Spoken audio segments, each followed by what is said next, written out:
We, New Zealand, we were not a target because we are a safe harbour for those who hate. We were not chosen for this act of violence because we condone racism, because we're an enclave for extremism. We were chosen for the very fact that we are none of these things.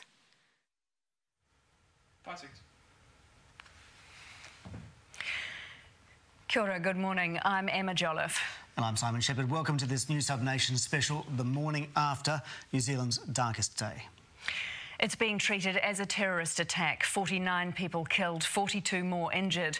Among them is a critically injured 4-year-old child who's being transferred to Starship Hospital this morning. The victims were gunned down as they peacefully practiced their religion in 2 Christchurch mosques. For the first time ever, New Zealand's threat level has been raised to high. And now the country is waking up to the reality that extremism has taken its toll on a supposedly safe island nation. A rammed car and a gunman arrested. The end of the carnage, the beginning of the mourning and the beginning of the questions. Early Friday afternoon turned to mayhem in central Christchurch. People running for their lives from a mosque, a shooter on the loose. It started noises. I thought maybe lights or glasses are broken, but when I turned behind, I saw people on the floor with the blood. And suddenly we realized that it's shooting, that's all. And then everybody's running away. The killing spree went on and on.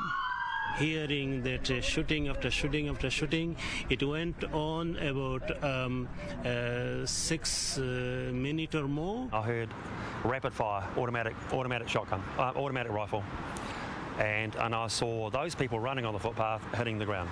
The critically injured rushed to Christchurch Hospital. At first, a few believed dead, but then the enormity of it all sank in. This is one of New Zealand's darkest days. Clearly, what has happened here is an extraordinary and unprecedented act of violence. Christchurch was locked down, school children kept in class, flights cancelled, and the details emerged. Not one, but 2 mosques had been targeted. One on Dean's Ave, the other at the Linwood Islamic Centre. And not just a few dead, not even 10. It is with extreme sadness that I tell you that as at 7 p.m. tonight, we believe that 40 people have lost their lives.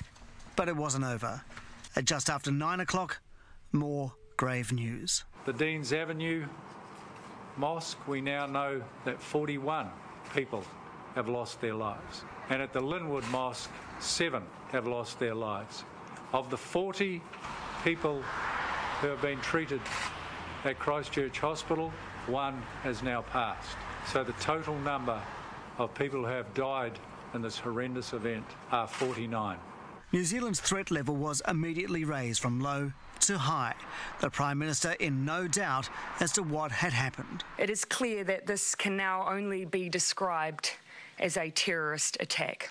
These are people who I would describe as having extremist views that have absolutely no place in New Zealand and, in fact, have no place in the world. It was well planned. Weapons were found at both locations. One car had not 1 but 2 explosive devices on it. Police made 4 arrests. They aren't sure if 3 were actually involved, but the 4th, a man in his late 20s, has been charged with murder.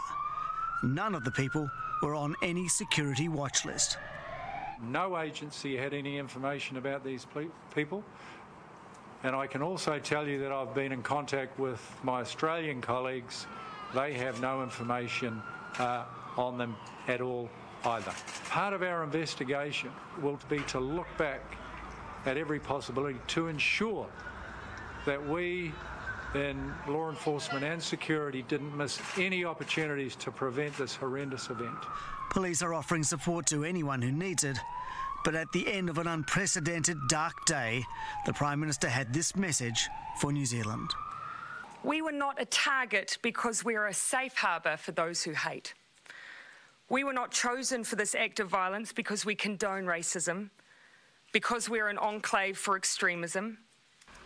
We were chosen for the very fact that we are none of these things because we represent diversity, kindness, compassion, and those values, I can assure you, will not and cannot be shaken by this attack.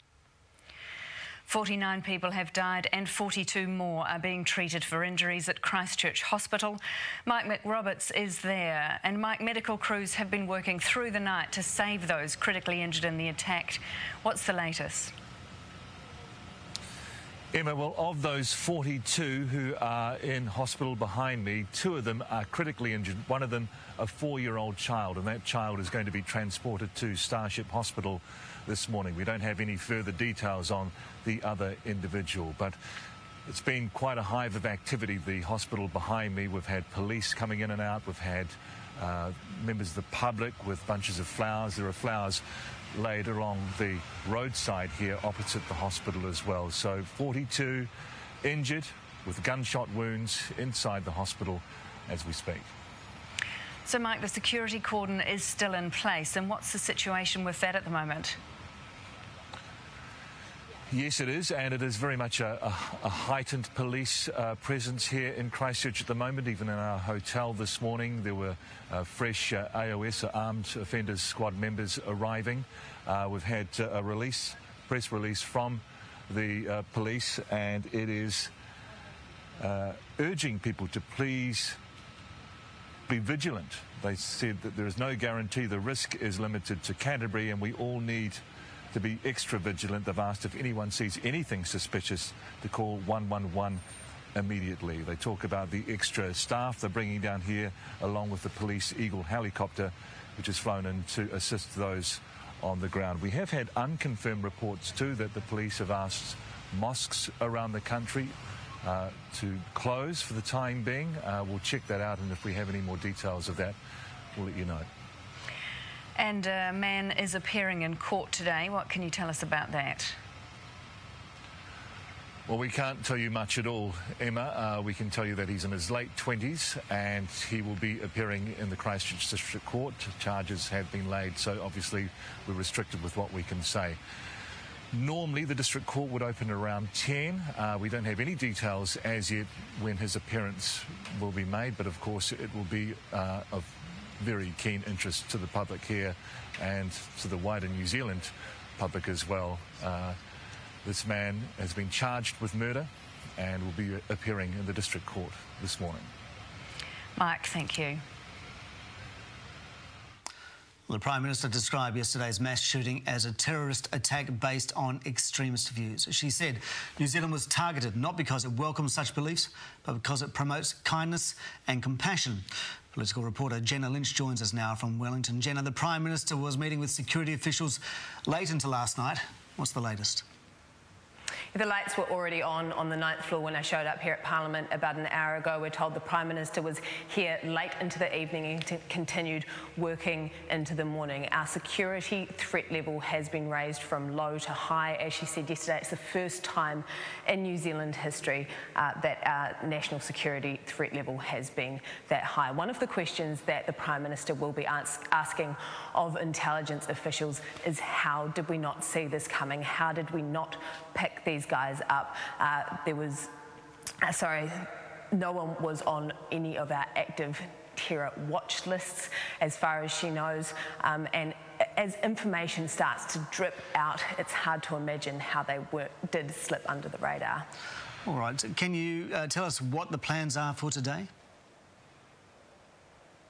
The Prime Minister will be giving her first media briefing in just under an hour's time. We should get a bit of a clearer picture of how the day will play out then, but we understand the Prime Minister will be travelling down to Christchurch today broadly to meet with the Muslim community and with the first responders.